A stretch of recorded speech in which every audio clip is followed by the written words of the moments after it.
Hi, I'm Cheryl Ann from Cherry Lane's Cupcakes, and today I'm going to show you how to make cookie dough that is safe to eat raw. These are so delicious and require no baking at all. They really just taste like cookie dough, so let's get started. First, you'll need 3/4 of a cup, which is 170 grams of softened unsalted butter, 1 teaspoon of vanilla extract, half a cup, which is 112 grams of custard sugar,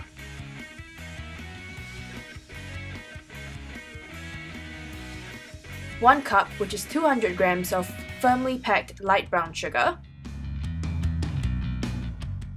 and then half a teaspoon of salt. I'm just using regular table salt.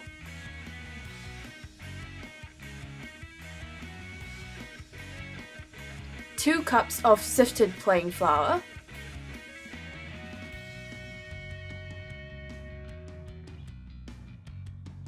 4 tablespoons of milk, as well as 3/4 of a cup of chocolate chips. You can use mini chocolate chips or regular size. Here I'm just using a variation of milk chocolate and dark chocolate chips. First, you just pour your salt over the top of your flour and just sift it through. You want to really make sure you do this part so that later when you just whisk it together, your salt will be evenly distributed throughout your flours, allowing you to have a more even consistency in your batter, because you don't want little chunks of salt in your cookie batter later on. So once you do that, you just whisk it up, and once that's done, in a separate bowl you just sift together your white custard sugar as well as your light brown sugar. I realized that with light brown sugar, if you've kept your sugar for quite a while, there would be more chunks inside, like the sugar kind of dries up a little, but there'll be more rocks inside, so you really have to sift it. The sugar that I'm using here, however, I just bought it on the day itself, so as you can see it's much more moist and it was harder for me to sift it. But don't skip this step because you really don't want any bits of rock sugar inside your cookie dough mixture. So just do that. It might take a little time, and then as you can see at the back of my sift it really stuck onto it, so you just scrape that off and put it back into the bowl. And once that's done, just use a whisk and mix up your sugars until it's evenly combined. So once it's looking like this, you just add in your softened unsalted butter. Make sure your butter is soft enough, it's going to make this step a lot easier. So use your electric hand whisk, or you can even use a whisk. If your butter is soft enough, it will be easy enough for you to mix. But I really highly recommend actually using an electrical whisk or a stand mixer if you have one. So make sure your bowl is deep enough so your sugars don't fly out when you beat it. So here I'm just going to whisk it until everything is beautifully mixed together with your butter and becomes really light and fluffy and creamy. Don't forget to scrape down the sides of your bowl as you go along. This will ensure that you really get all the butter and sugar together so that when you mix it, it all combines into this rich, creamy texture. So once you do that, you're ready to add in your vanilla essence. Continue beating it until your mixture looks something like this. Thick and creamy and just glorious.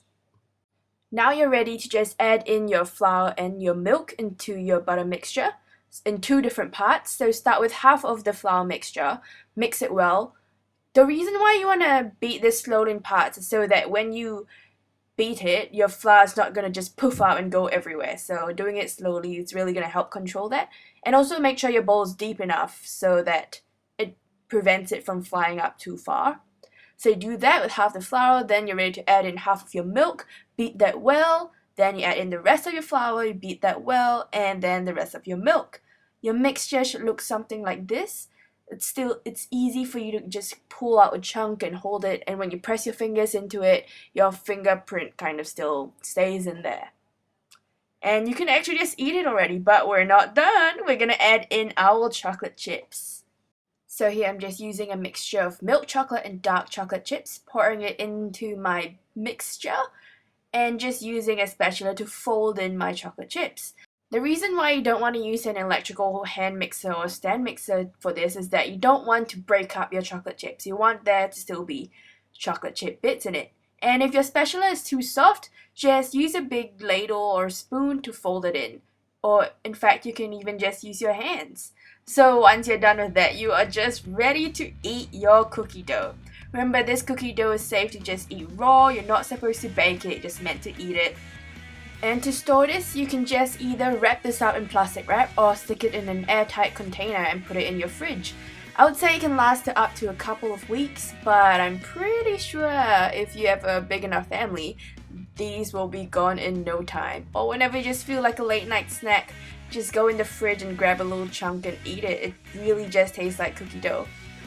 I hope you guys have enjoyed this video. Please like, comment, subscribe, and till next time, I am Cheryl N from Cherrylene's Cupcakes.